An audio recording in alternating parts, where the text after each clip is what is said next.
really excited to be here with you guys. So tonight I'm going to be answering, a couple questions, a lot of questions depending what we see in the chat, and we're going to be discussing some of the latest happenings in, U.S. politics because as of late things have been completely ridiculous with, a lot of different court cases that have occurred. We've seen, the Democrats and the Republicans, both parties really messing it up in many ways, more than one.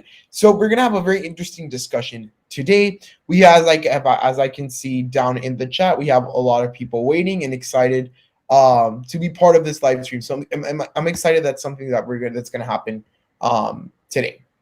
So I wanted to start off by talking a little bit more about, the current state of the Democratic Party. Right now, I think that Democrats have really lost a lot of ground from where they were. I think that if you look back to probably 2020, I think that a lot of Republicans, especially, were really scared that, the Democrats would take control, especially, and I'm talking more about the, establishment Republicans, the ones that had control of the party. So what happened? I think that is completely lost. And I think this is a, sort of unpopular opinion. It's becoming a mainstream opinion now. But I think that maybe Donald Trump losing in 2020 was not such a bad thing as people expected. So I really think that it's something that, that was caused by pretty much a lot of things. Since the Republicans no longer have the White House, they can no longer be blamed for things that don't do or do not get done. And then for COVID and things like that. A lot of the things Trump got blamed for, I think, were unfair, considering the circumstances. And with this being said, I think that same thing is sort of happening to Biden. No, Biden has actively taken, steps to absolutely do nothing. His agenda has been completely ruined, I think, in many, many, many different ways. He's had the ability to get things done, but he's been wanting bipartisanship instead of getting things done in Washington. And again, that's affecting the Democrats. And overall, they're just out of touch. I think as Democrats right now are in the world of, we have to play identity politics. We have to do pretty much identity politics, all of this. And, I don't think that's really popular right now. I think people care more about table issues. Until table issues do not get covered, people are not going to care about culture war. They're not going to care about, about transgender rights, for example, which is a big thing, Democrats have been focusing on a lot of different things. And not to say that these issues are not important, but Democrats really need to find their grounding when it comes to issues. And I think Republicans right now, as it seems, the Republican Party is, on a roll. I think they're doing a very good job with messaging. I think they're actually doing a great job at reaching out to voters. And if you take a look at states with Republican governors, for the most part, with few exceptions, those governors are very popular. Compare that to Democrats. And, we've seen this in many races over the last couple of weeks. So let me see some things in the chat. Oh, Matthew, finals. Yeah, finals week is next week for me, and it's insane. I've already taken a couple finals, and I've done great. So that's a positive. Let's see. Yeah, Democrats are trying to glue glue the party together with glue. Right now, it's going to be difficult. They don't have a party identity that is that is pretty much something they can all unite with. It's something that is going to be difficult to do considering the position they're in now. They have different sides of the party with different interests. And the Democrats really are going to have to do some digging and see what they're going to do. As of right now, let's see, Democrats are lost for the midterms. The Democrats can't forget about the midterms. The midterms are long gone.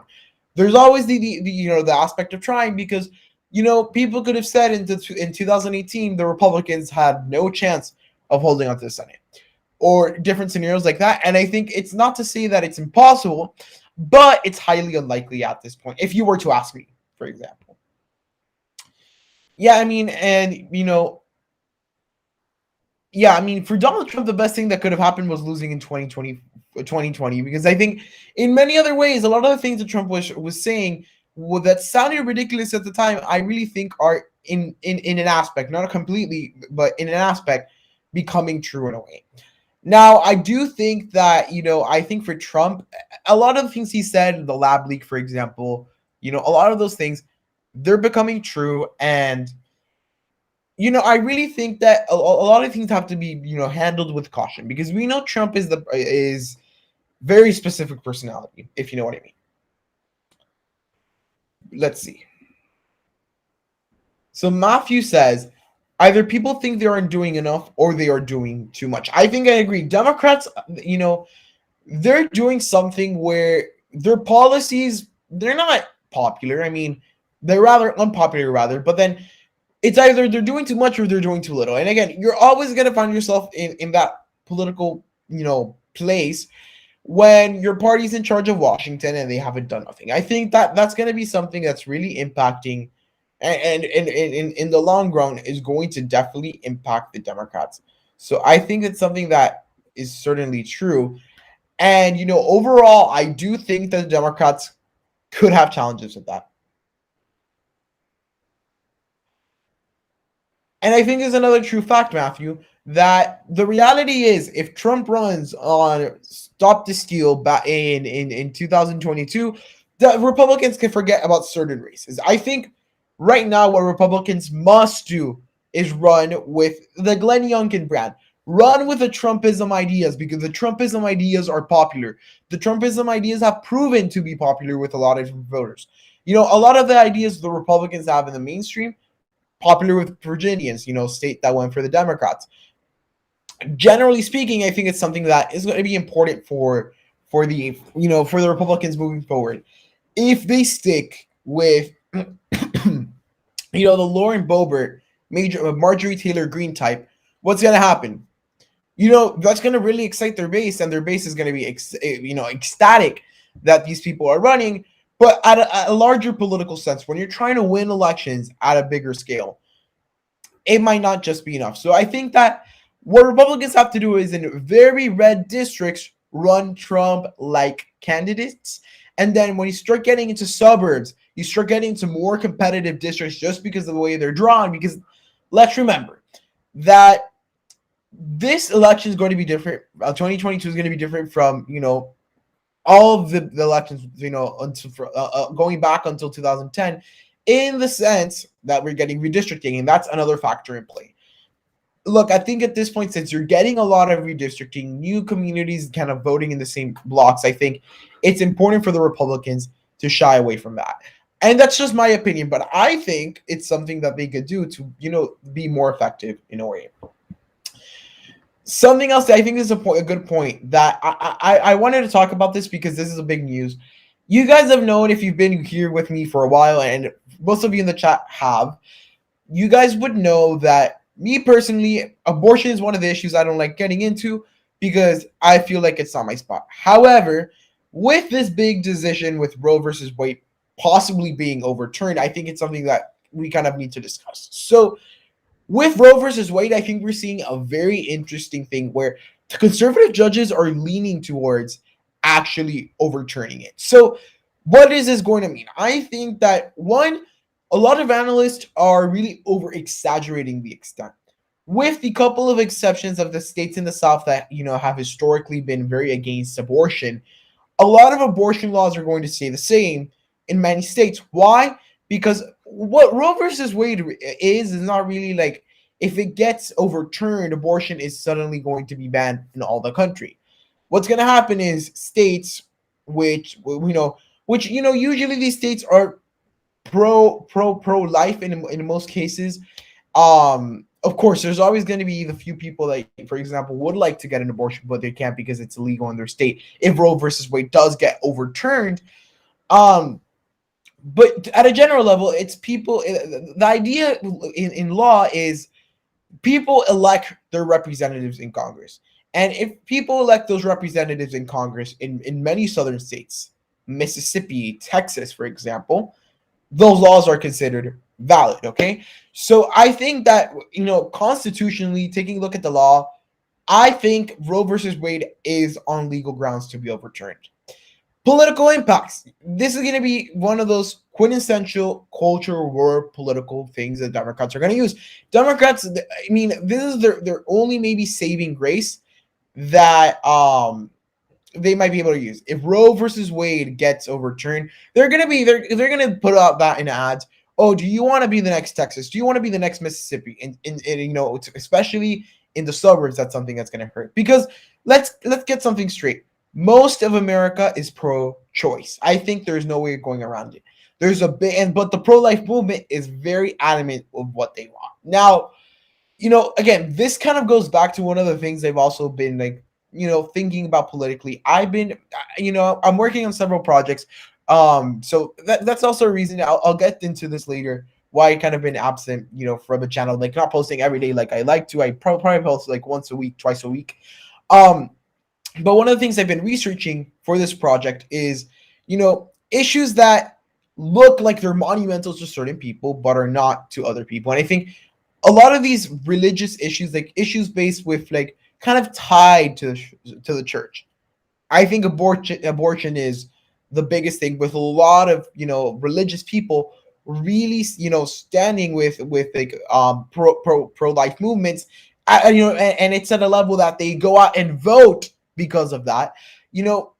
It's something that there's a lot of noise about it, but I think at the end of the day, it's one of those cases where it's kind of a louder majority. And this is not to say that the pro-choice movement isn't loud, because it certainly is. And I think honestly, this battle is something that legally should have been taken care of years ago. I think that in a way, what should have happened, and I think my middle ground on abortion is this: leave it up to the states. They have it's their people who are choosing it. If you elected a representative and people like-minded like you, the people chose representatives, it's up to those states to make the decisions, in my opinion. Now, I mean, I think that it shouldn't be a total ban on abortion, because I think that's going way too far.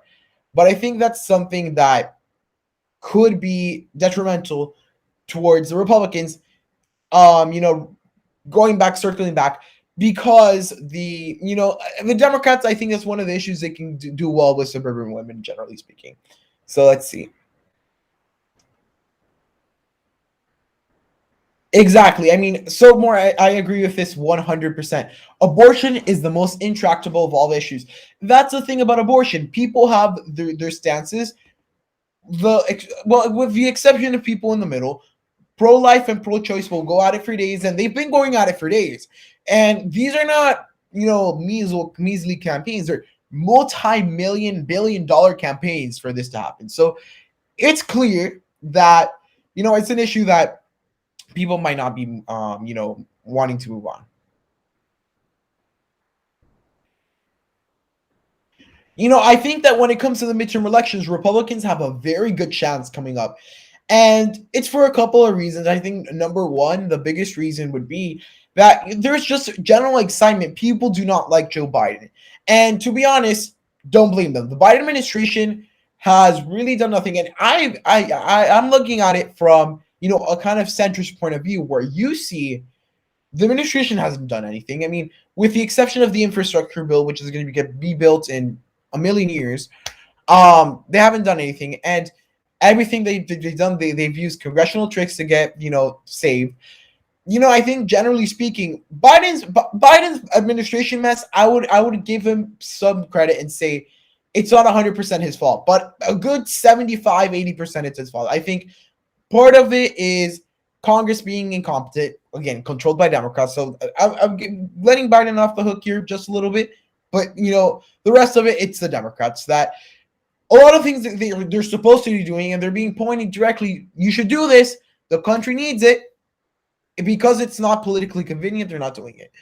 Which, again, it's politics. What would you expect? These politicians are certainly not people that, for the most part, but there's a couple out there that, are good politicians, but they usually don't care. Let's see. Hey, LTP. Abortion benefits Republican. I'm not sure if that does. I mean, I think that it could benefit Republicans within certain groups. If you're looking at, southern states, of course, people are going to be excited. Again, abortion is also such a small issue. When you look at people's priorities, like, it's something that's definitely being politically discussed, but when it comes to people's priorities, abortion falls way down the list. People care about the economy, number one, healthcare, COVID-19 for the people that do care about that, which at this point, it's not really that many. But, I think that before people start really worrying about abortion, making that their main part of their vote, they're going to worry about inflation, which, again, all of this comes to show a lot of the things that we have now with Biden, they're a result of bad policy. They're a result of, recovering from COVID, which I think COVID is a thing that it was a factor for Trump. It was a factor for Biden. It's ridiculous we haven't gone back to normal. And I think that, the best way to like to put this, I think, is Biden promised nothing, but at the same time promised everything. Biden promised he would build back better America. He would, make America to bring America to what it was, bring it back to a new normal or to the normal. None of that can happen. I mean, since it is something that is very, very vague, people are disappointed, and people are clearly disappointed. And I think one of the things that Trump said during his campaign was very true. Biden ran on nothing, and running on nothing leads to moments like this. Let's see. I agree with this. I mean, right now, I think that one of the big political revolutions that is happening is with the Hispanic population. I can attest to this. I'm a Hispanic myself, and again, I live in an area with a lot of Hispanics. I live in Miami, Florida. So when you look at all these trends, you can clearly see Hispanics are definitely turning. There's a big movement with more conservative Hispanics. In Miami, it's more pronounced because you have populations that, historically have voted more Republican. But at a general level, even other types of Hispanics, because I mean, when I say other types, it's from other ethnicities, because we have to remember Hispanics are not one group collectively. They kind of vote differently in different ways. But at a general level, Hispanics are turning out for the Republicans, and by a bit, they're shifting. And, I think, again, a lot of the reasons why Democrats are struggling, the factors that they thought were there are not there. Minority vote, they're actually surprisingly voting for for the Republicans in larger numbers than expected. And, another big reason why this so-called, Democrats are going to be winning elections from here on to 2096 or something. That was based on minorities trending for the Democrats. That was the trend at the moment, but that is no longer the trend. The trend is going the other way. So that's something that really has changed. I think that Biden's approval rating really is bad right now. Right now, it's atrocious. He's reached Donald Trump approval ratings, and even worse than Trump, I would say, because the people who support Biden, they support him slightly. They're not enthusiastic about it. The people that support Biden, a lot of them also do it because they don't want to support Trump. Now, here's the difference. The people that supported Trump, but from the first day he announced all the way to even today. So Trump, generally speaking, has a more loyal fan base and supporter base, which is something Biden doesn't have. So he's more disapproved, and his approval rating, I think, is atrocious. And he's probably more unpopular than Trump, certainly.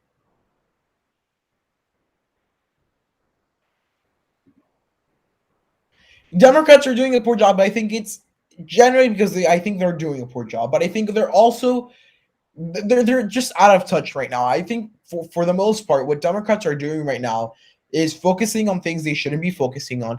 If people care about the economy, focus on the economy. If people think inflation is an issue, try to control it. But again, it's a thing that a lot of these things, like, to give, like, to kind of look at what a lot of Democrats are arguing, I think that the reality is that a lot of the economic issues, in part, it's because of their policy, but it's also in part because of the supply chain crisis. But I think at this point, everything. I think that if we look at in the summer of 2022, hold on, guys, let me get a quick sip of water.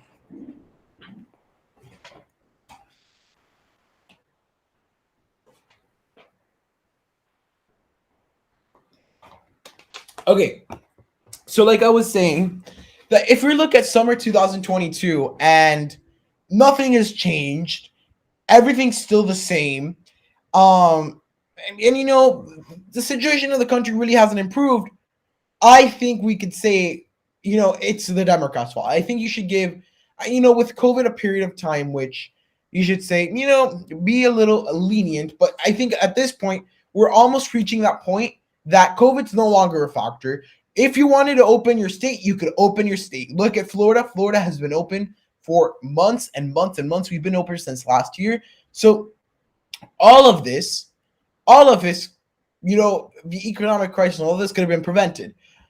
And let's not forget that China, which is one of the big excuses that a lot of people have been using, China hasn't been bringing the products here. And in a way, containers were a crisis, and labor in the United States, labor shortage is a big issue. And I think that's the biggest issue right now to the economy is labor shortage. And I think it's because people have moved on from their jobs, and there is a labor revolution, which again, another big part of inflation is if you increase wages for everyone, there's going to be inflation.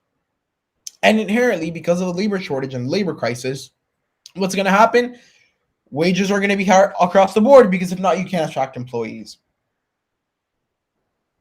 Let's see.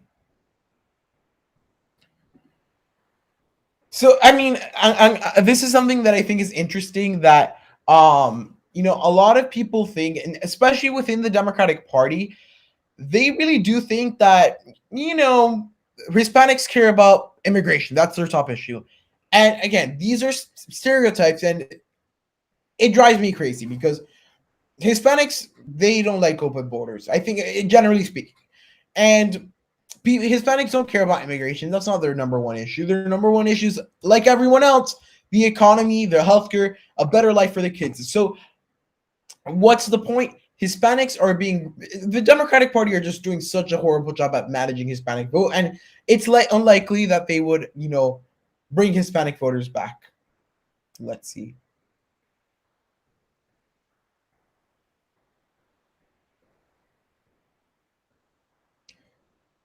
Let's see.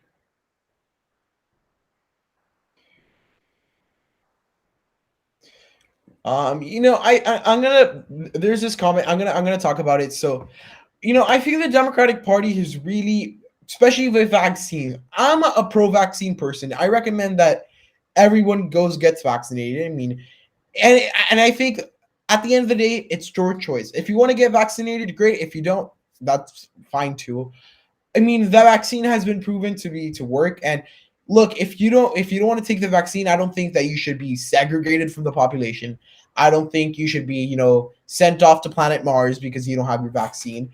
That you should be you're automatically dumber because you didn't take the vaccine.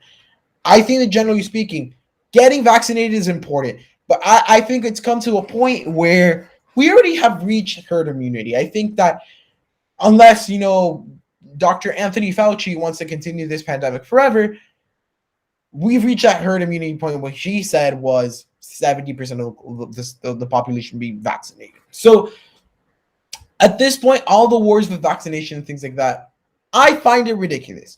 Now, of course, be careful because, COVID is, a tough illness. And, like any illness, like any disease, you could die from it. So again, it's always to have a lot of caution, especially with COVID.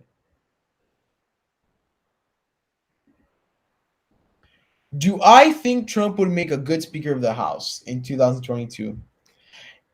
I think that I don't think he would do it. I think it would just be dumb. I think he's working on other things right now.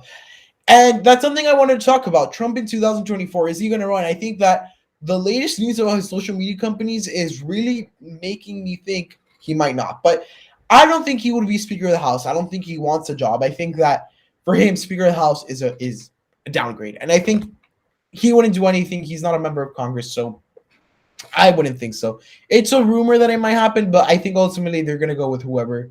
I mean, McCarthy maybe, but I think they're probably going to vote in new leadership. I did hear this. So effectively what's going on right now is that essentially the Democratic Party within is looking for brand new people to run for president because Biden has blown up in their face. I think that's clearly and obvious. So I think if Biden is still fit, I mean, Biden, I think at this point, I don't think he's as fit as he should be to be president, but I think he's still doable, I guess, when it comes to fitness. I mean, he still can reason to a certain extent.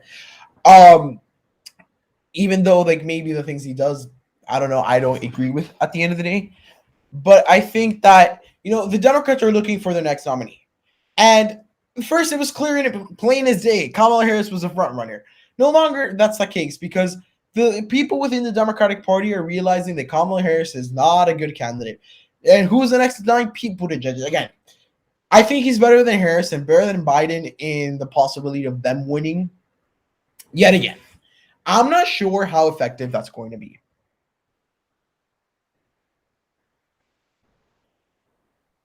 Trump will run for president. He wants a second term. He will announce his campaign after successful midterms.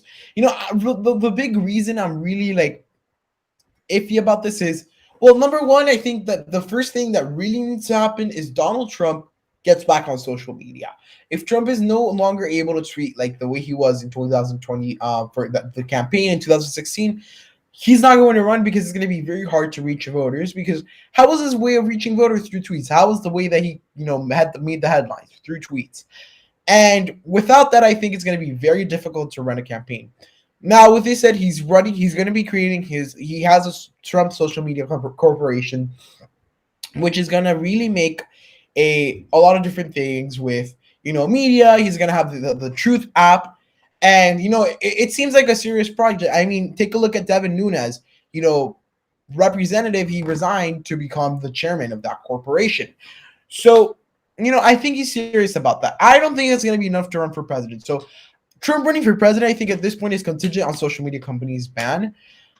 I think that if social media companies don't unban him, I think it just becomes clear that it's 100%. I think it's a political thing in the first place, but that's gonna completely say like arbitrarily these companies have to be regulated, and it's something else I've been researching a lot as of lately for some school projects. But something that important. But right now I'm really conflicted to what's going to happen. But I know for sure that if Trump does not run, the nominee is going to be Ron DeSantis. I think there's no other way to go around it.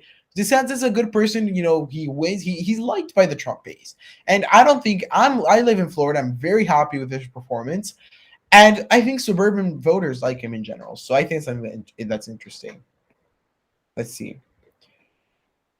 Well, Biden didn't finish his term. 3 years is a long time. I 100% agree that 3 years is a very long time. And at this point, who even knows what's going to end up happening? Now, I do think that he's probably going to make it through the midterms, but I think after the midterms, he might just say peace out. That's probably what's going to happen. Seems that current management Democrats will lose the Hispanic vote majority in the next decade. I 100% agree with this. But now I think that an interesting thing is that as Hispanics become, second generation Americans, third generation Americans, fourth generation Americans, we're seeing a big shift. And as a matter of fact, a couple of weeks ago, I got naturalized as a U.S. citizen. So it's kind of proving to the same things, that essentially what we're seeing is Hispanics are no longer, the immigration people, as they once were, but we're looking at, for example, Cubans are now third generation, fourth generation. We're seeing Mexicans who've been here for 4 generations, 2 generations. These generations are going to be shifting into, real issues. A lot of immigrants, they have their issues they care about, especially first and second generation are the hardest, But once you start getting third, fourth, fifth generation, they kind of just fall into the political mainstream. Let's see. Yeah, Devin Nunes is going to resign. I personally would have done. I get why he did it. But I personally wouldn't have resigned to go ahead a seat in Congress. But I think, if I'm not wrong, his district is going to be cut out or something. So that's probably why. Who do you think will replace Nancy Pelosi as a Democrat since she's leaving next year? I honestly think at this point, maybe it's going to be Steny Hoyer because he's next in line. But the person that have really been, at the top of the Democratic Party, he's a young, charismatic in a way. For House leadership, again, it's House leadership, and the House leadership, generally speaking, Congressional leadership is boring. And the person that they've been trying to put up in, all these years is clearly Hakeem Jeffries from New York. So that's probably going to end up being the case. So I think it's probably gonna end up happening. So I think that's who they're going to end up putting up as the next, Democratic leader. Do I think Nancy Pelosi is going to be retiring? I I think if things look bad by the end, like by the filing deadline, when and I mean she can still run and then drop out of the race, but if things look bad, if she looks like she's not going to be Speaker of the House, she may say peace out. She's made a lot of money inside trading, so I mean she's gonna have a fun retirement, I guess. So that's gonna be something interesting. As a matter of fact, did see a the CNBC poll +10. I think it could be generally be an outlier, but not by much. I would say probably 2 or 3 points outlier. Man, well, that's still a lot, but I would say the Republicans right now, in a real sense, are probably within the 3 to 4 to 5% range right now. Pete was a third wheel during the campaign, and I agree with this. Now, I think that one of the things that we have to take into account is what was Pete Buttigieg's lane? I mean, I think his lane was pretty much, I want to be the next Barack Obama. Now, I think with the Democrats, the primary is going to be a really big mess because you're going to have the progressive wing of the party, which is going to want power. I mean, take it for granted that they're not going to open the lane and say, here, come on, let's have the establishment take on the control. I don't know who it's going to be. It's going to be someone. Whoever that's going to be, they're probably not going to win the primary, but I do think it's going to be something that's going to be interesting. This is exactly why I exactly agree with his Soapmore. I don't see how he can run for president while he's running his social media project. I think maybe he put the social media project under his name or something, but I'm still not sure because it's something that without his social media companies, it is going to be damn near impossible for Trump to really be able to run. Trump's big thing was him being able to control media by his tweets. With 20, I think companies, the social media companies, are going to give him back his account. That's just what I think as of right now. Of course, if they're going to play the political route, and I think if they don't give Trump back his account next year, they need to be like Section 230, for example. I've been researching this for a school project. Should be repealed because I think it's no longer the free speech it was intended to be. But that's a different conversation for another day. But generally speaking, I think he's going to get his accounts back.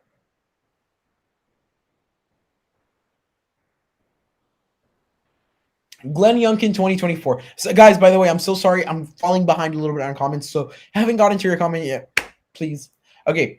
I mean, I'm going to be honest right now. I'm going to share with you my thoughts about Glenn Youngkin. I think Glenn Youngkin is an exceptional candidate. He is still part of the corporate wing of parties. I mean, he was the CEO of the Carlyle Group. So what can you expect? But I think his campaign was very well ran. Republicans need to run on those campaigns if they want to win. They can't run 100% on. They can run, for example, on very Trump issues like stop the steal. They can run on that in very conservative states. Once you start getting to more, swing states, I would go as far as saying maybe even Florida. Although Florida, I'm going to talk about Florida later on. Florida, Virginia, Nevada, Pennsylvania, running Georgia, Arizona, running with stops the steal is going to be an interesting thing. Which also reminds me, I have to talk about Georgia. There's a lot of, I haven't done one of these in a long time, so I have a lot of things to talk about. Thank you guys so much for the congratulations.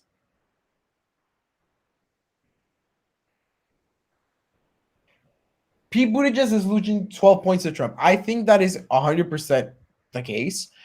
I think that, yes, exactly. Cubans, for example, are probably the most assimilated. They've been here for a while. There's a lot of Dominicans up in New York that have been here since like the revolution in 1960.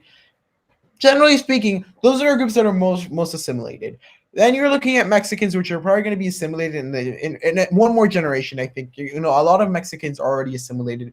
I'm talking the mainstream, and generally speaking, I think that's happening.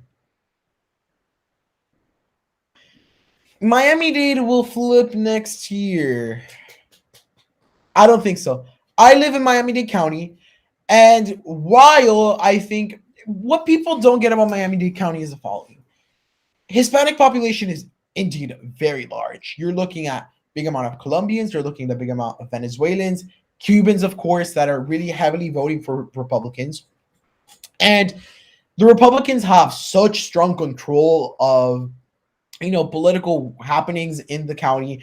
Their leaders and their GOP, chair is, doing a great job at actually like putting things together. That's the thing about that's the first part. Now, the real thing about Miami-Dade County that people do neglect is there is a large African American population that votes by the numbers for Democrats, and it's off the charts. So the big areas for that would be kind of nearing Miami itself. You're seeing it a lot in Miami Gardens as well. Some of these areas that are, Little Haiti, for example, a lot of these different areas that have a lot of Democratic vote. And then you also have a lot of like Democratic elite vote up in Aventura, those like areas that are, predominantly very, very, affluent, I guess, and, more elitist. So I think that's the thing that people don't get about Miami-Dade County. There is a lot of, vote for the Democrats. So I think it's something that is important to see. Let's see. And with that said, I think that the Republicans with certain candidates, I think maybe with Marco Rubio, they could end up winning the county. Now, at a general sense, it's something they shouldn't be accustomed to. It's not like they're going to win Miami-Dade County forever. At least not now.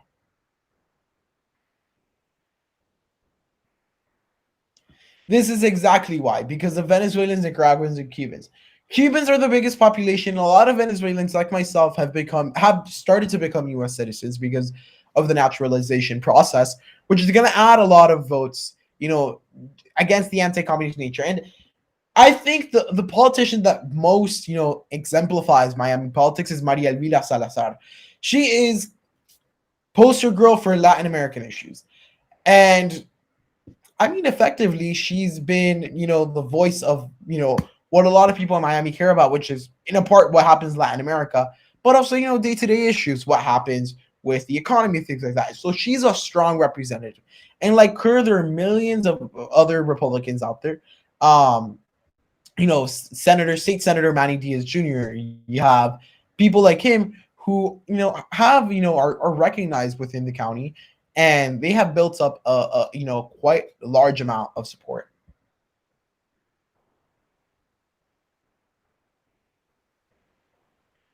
Okay, this is an interesting question. So I still don't know. I know I've been planning, working on, my college applications. I'm right now only, I'm still young in the process. I just started high school, but I know where I want to go.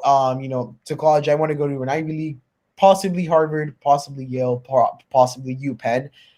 There's other schools out there. I still don't know what I want for sure. With this said, I think that my channel is a big hobby and I want to continue it in moving forward. I might spin it off into a business more than extent, because my channel today is in many ways a business. And spin it off into maybe a talk show and being consulting and stuff like that. So I'm still not sure. And when I do run for Congress, because I know that's going to happen in the future, I don't know when, but I hope to, God willing, I want to run for Congress. I'm probably going to run for House because that's more the accessible thing. And who knows, maybe one day I'll run for Senate or I'll run for governor or something. Miami will not flip next year until 2 elections after. I'm still not sure of that. I think that the thing is that Miami-Dade has that very, split population that I just mentioned. And there's also a lot of population that a lot of Hispanics will vote Democratic just because. What do I think about Francis Suarez? I think Francis Suarez is a really smart guy. I think that good mayor. Right. It's going to take a small drop to be 50-50. But I don't think that the Democrats can really reach, that point, right? I think what's going to end up happening is it's going to get tight. I think that in the future it's a possibility, but because Black communities in Miami-Dade County, which make up a big part of the county's population, along with the Gillette areas and people who just vote Democratic inherently, that's going to be something that's going to end up happening. But I mean, overall, it's Miami-Dade County is it's a weird case. I'm going to talk a little bit more about Florida politics, because Florida politics is inherently it's going to end up being Republican for the next probably 10 to 15 years at least. There's the Democrats are running campaigns in Florida just to waste money, because there is no chance, unless I guess Ron DeSantis does something completely despicable, which people are going to say you're out. But Ron DeSantis is popular, and Republicans are popular because they're actually getting stuff done. They're doing a lot of things with education, like charter schools have expanded. And I think that's one of the big debates. I'm a very pro charter schools person. I think that charter schools are definitely a positive impact. But I think it's something that like it's important. So that's something that they've been very popular. But people like Charlie Crist, they're not going to win today. They're not going to win tomorrow. They're not going to win next week. They're never going to win in Florida. Even Nikki Fried. So I think the Democrats in Florida have a big road to climb, and it's not going to be worth climbing this upcoming election. This is 100% true. And this is one of the things I forgot to mention. Surprisingly, amongst Colombians, Biden is popular amongst Colombians. I would say that's probably one of the more shocking groups. But with Biden pissing off these Colombians, I think it has the possibility of shifting some votes. Again, I don't think there are that many Colombians in Miami-Dade County to make up the percentage, because again, 13%, and you're talking about a county of about a million votes or so. 13% is still a lot, so it's a lot of things to move. Could Trump run third party against Biden and Rubio in August? Trump sends a list of cabinet picks to Rubio, and Trump agrees to drop out and endorse Rubio.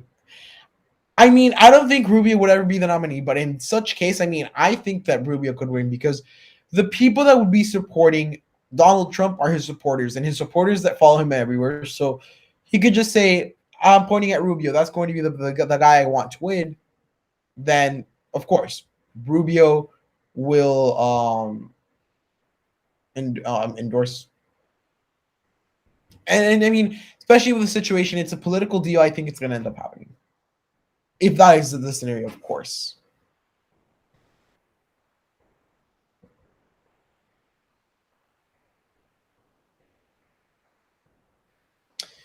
I mean, overall, I think that right now, especially in Miami, there's a lot of things that are very interesting with Miami politics. Latin American issues are always going to be an important thing for a lot of voters, but the economy and schools.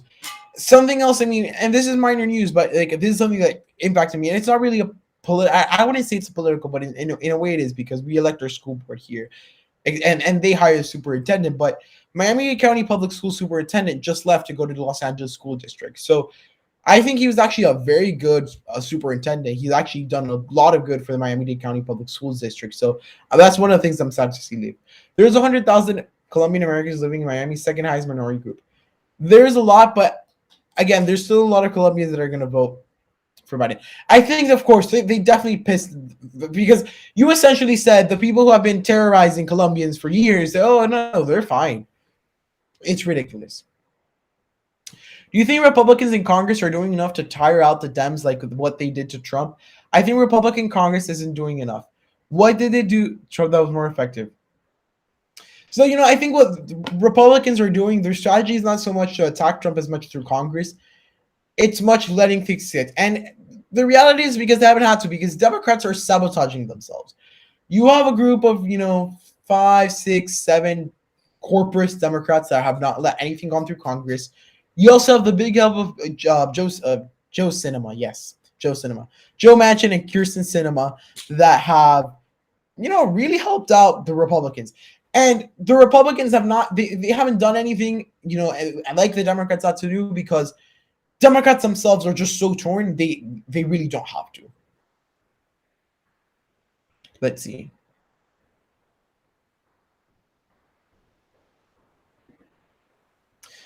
Well, I know Colombians are definitely mad. I mean, I know many Colombians myself. Now, I'm still not sure if that's going to be enough to like make it 100% 50-50. I think in the midterms, certainly, because just the current environment of the race.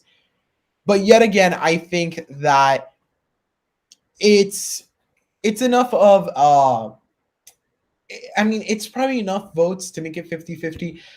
I'm not sure if Republicans are going to win here. Maybe in a couple election cycles, but again, it depends how for example, how those people end up going to vote. Because again, there are those voters, for example, that really care about what happens in Latin America. While and I'm talking within the same ethnic group. And then there's voters who care more about the economy. Then there's voters who care more about other issues. So maybe. I mean, I'm not sure. I'm gonna have to look at more data and get back to you guys. I mean, essentially, that's what we're gonna do. Republicans winning even one chamber of Congress is effectively making the Democrats sitting ducks, or sitting ducks, lame ducks in Congress. So, eventually, and right now they're just doing the same thing because they haven't got anything through. I think with difference to Trump, Biden hasn't used executive power like Trump did. He hasn't, moved things through Congress because Trump, I think that one of the things he did was he had good, like, he was involved with the process. Even when the Democrats were completely blocking him, for example, he was able to get the things through miraculously, but got them through. That's something that Biden is having trouble with. Like, his legislative people are not doing their jobs, apparently, because they're not going out, they're not getting the votes, they're not getting things to get things through, so it's a problem for them.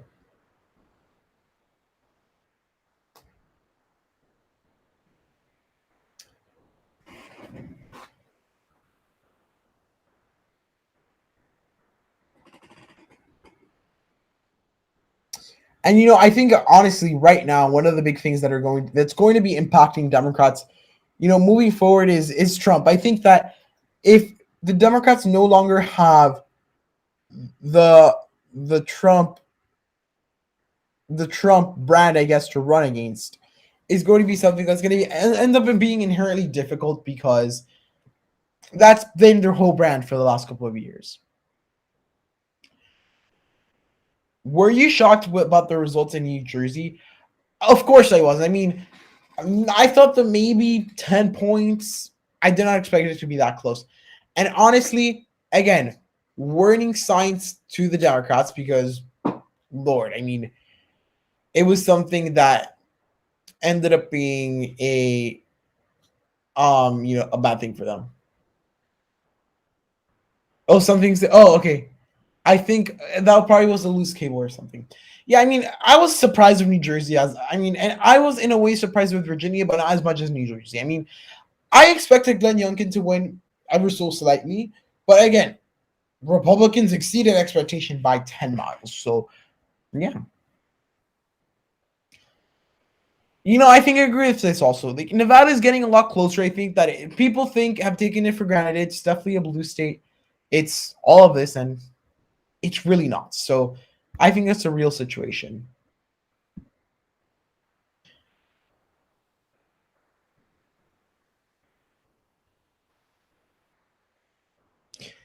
Guys, I would love to stay some more time, but I think I'm going to have to go for today. I'm going to do probably another live stream very soon, and I'm going to be posting a video tomorrow. So stay tuned for that.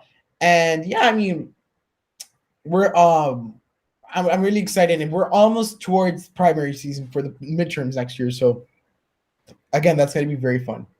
So again, I want to thank you guys so much for watching, and goodbye.